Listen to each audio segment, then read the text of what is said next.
Hello everyone and welcome back to the Great Book of Grudges. My name is Nathan and today we're going to do something a little bit different. You see, the launch boxes are currently sold out, but thankfully they're actually not leaving rotation, so the Bretonnia launch kit and the one for the Tomb Kings will remain here for an undisclosed amount of time. I honestly have no idea. But that's good, because this means that you can pick up, as Games Workshop says, a 1,250 point army. You can actually get a little bit more, so what we're going to do is go over the box contents and actually see if this is good for you, if you're interested in starting a Bretonnia army, whether you're a returning player, or more importantly, and this is why these videos are being made, if you're a new player. I know a lot of you from the Total War scene are looking to potentially get in here, and yeah, I want to help you out. Now, obviously, this is for Bretonnia, and tomorrow we'll be doing a video for the Tomb Kings.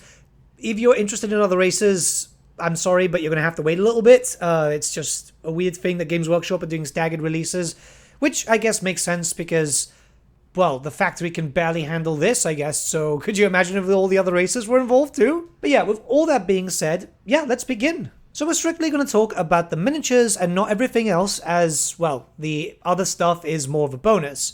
So, the content of the box is a Lord of Bretonnia on a Royal Pegasus. This is a brand spanking new model. 12 Bretonnian Knights of the Realm. You can also make these as Knights Errant. 36 Bretonnian Men-at-Arms. There's a lot of command stuff in there too, so you can actually run these guys as two groups of 18, which I think a lot of people are going to be doing.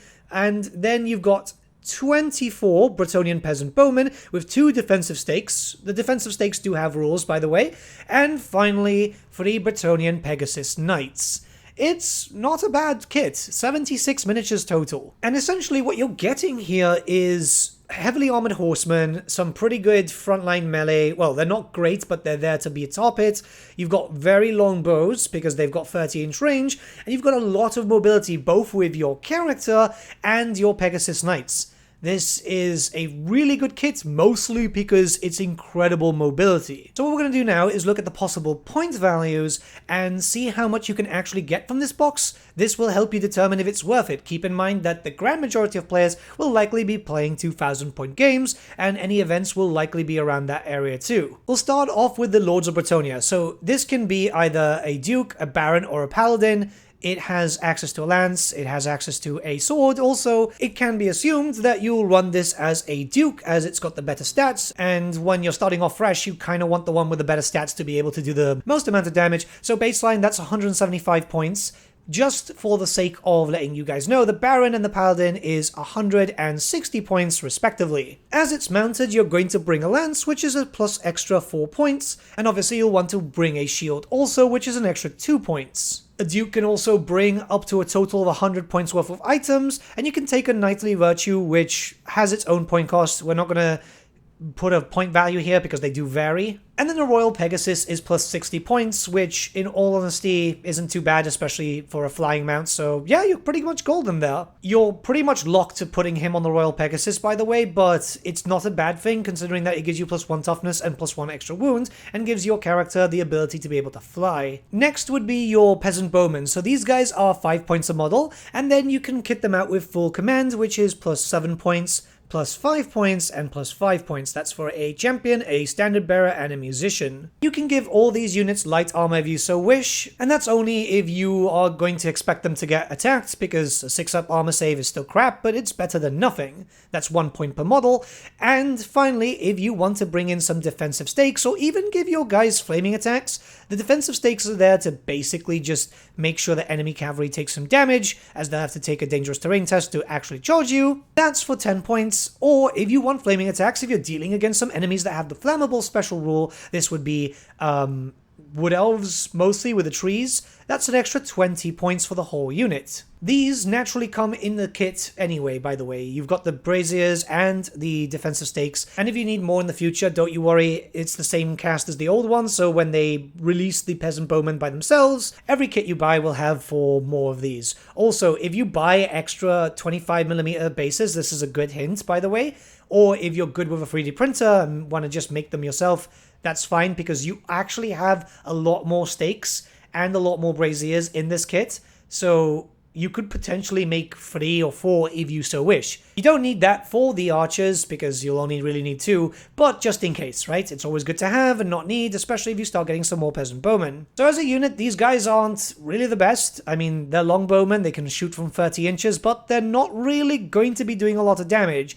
Ballistic skill 3, paired up with strength 3, I mean, you're not going to be packing a punch, but yeah, you'll be able to pepper. 24 in one big unit is perfectly fine, by the way. I know some people who are running them as smaller groups, but I'm running them in groups of 24 just for the sake of it, and I tell you what, it works fairly well. My general plan for the battle reports, if I'm using archers, is bring 2 groups of 24 because they're fairly cheap and you can get a lot out of them. But there's going to be some others where I'm just not using any peasants and just going full knights. Alright, men-at-arms. So these come in a group of 36, and to be honest, you'll probably want to take them as a group of 18. So 2 groups of 18 with full command. They're baseline 4 points a model. Then you can give them a champion for 7 points, a grail monk for 7 points, a standard bearer for 5 points, and a musician for 5 points.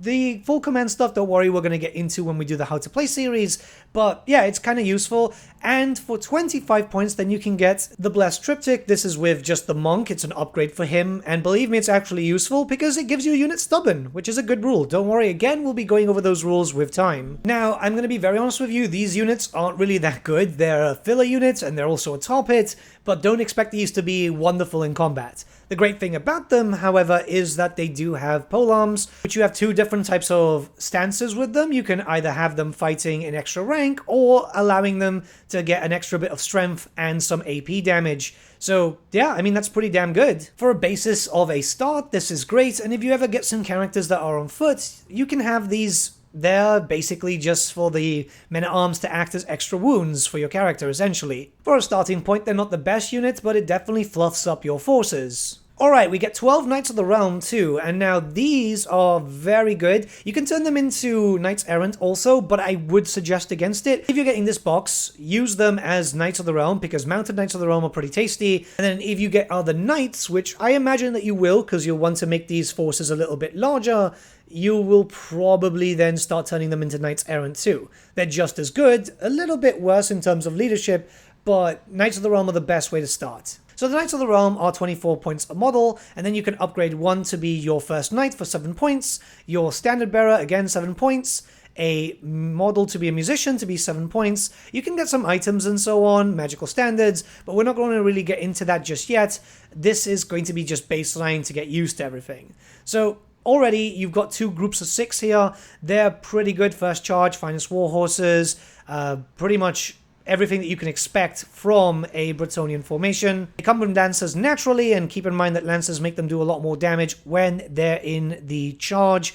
So yeah, overall pretty damn good. If you do want to, you could turn one into Mounted Knights of the Realm and one into Knights Errant, by the way, but the way I've gone with it is 2 groups of Knights of the Realm, usually a formation of around 9 each, which I have a stupid amount of knights from previous purchases and so on, and then expanding from there. Alright, so now you've got Pegasus Knights also, probably the best units that you'll be able to get for Bretonnia, as they're flying, extremely mobile, and they can do quite a lot of damage. 2 wounds on them also, which is pretty damn good. These are 55 points per model, and I really would not turn them into standard bearers and musicians though, but I would turn one of them into a champion just to get the extra attack out. So that's 7 points extra. You're going to get a lot of value out of the Pegasus Knights, believe me. If you want to get behind the enemy and get them with a flank or a rear, yeah, you're going to be really appreciative that you've got these pigeon knights. There's a reason why people like them so much, and there's a reason why people are theming armies around them as a RAF pigeon build. Alright, so overall you can see that point-wise you will actually get quite close to 2,000. Not very close, but enough to allow you to have a bit of freedom. So what I'm going to do next is come up with a custom list and do the final point cost there. Something that I would suggest. Obviously this depends fully on the player as a whole, so you might have separate ideas to me, but I want to show you how good of an army in terms of the start box this can actually be. Alright, so grand total here is actually a little bit higher than theirs. The Games Workshop one that comes in the box, the list suggestion, is 1,249 points. I've got 1,256, and it's mostly because I decided to give a banner to the Pegasus Knights, changing some stuff around. And don't you worry, even though that you don't have a knightly banner there, what you can do is get this spare banner from the men-at-arms and peasants and so on and convert it, because conversion is always fun. If not, you can wait. This is just a pure example, by the way. You don't have to follow this list. But yeah, this is a pretty good basis and a pretty good start for a Bretonnian army, and yeah, from there you'll start building up. You can easily play a 1,000 point game with this, by the way, obviously reducing a little bit, but everyone will start to have 1,000 points, more than 2,000, unless they're returning players. Or they've gone full ham and just, that's the reason why everything's been sold out on the Games Workshop site. You'll definitely have to add to it, but for the money, you know, it's pretty good. It's a pretty good box. I've already been writing lists using this stuff as a basis, and yeah, I'm fairly happy. I will say, however, though, that I do wish we had another character, because the Tomb Kings get 2 characters, right? Not only that, but they get a huge dragon. It would have just been nice if we would have had a spellcaster in this box, just to kind of give a little bit more push, because the Tomb Kings, again, get the dragon and a spellcaster and a melee character. You know, it's a little bit imbalanced. However, you do have the better cavalry, that's for sure, and you've got stakes to protect yourself. You've got some bonuses, obviously, with the Grail Monks, which are now a thing properly. So, yeah, overall, I would give this box a lot of praise. If you've got the spare cash, and if it's worth the money, maybe buying a second box works, because that means that you can end up with 2 characters.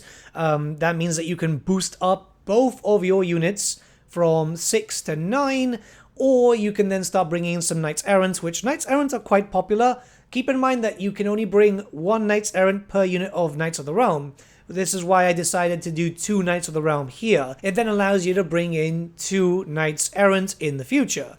However, if you don't have the money to buy one of these boxes once again, remember that eventually these will be split up. We don't know exactly when that will be, but hopefully it'll be soon, because I know some people really do want to pick up some of those units, but don't want to pick up the big box and get another rulebook.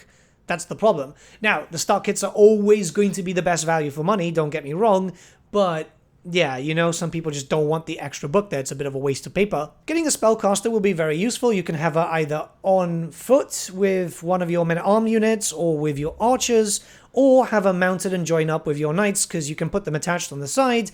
But you definitely need a spellcaster for this army. It's always good to have one if your army allows for it. I wouldn't say the other stuff like Grail Knights are too important, especially if you're still learning. And to be honest, Grail Knights really should have 2 wounds rather than 1. It does seem like it's a bit pointless though. Pegasuses would be good if you could get another unit. You can either have them as full command or make a larger group. It very much depends on your specific playstyle. I more or less plan to run 2 groups of 3. I think that's probably going to be the best way to go. Slow and steady wins the race though, so don't feel like you need to buy everything in one go. What I would say is start off with 1 box and go from there, especially if you're new. The more older generation of Warhammer fans, you guys are like me, like you've got hundreds of boxes all over the place. So just start painting your stuff up, man. Like, I'm doing the same. But yeah, I would say that the Bretonnian box is absolutely fantastic for what it is, and definitely brings in everything that you need for a good foundation for a new Bretonnian army. Afterwards, and slowly but surely, you'll probably be replacing some of the peasants out and bringing in more knights, and that's essentially what you want. I wouldn't rush to get a trebuchet, but I would rush to get more knights.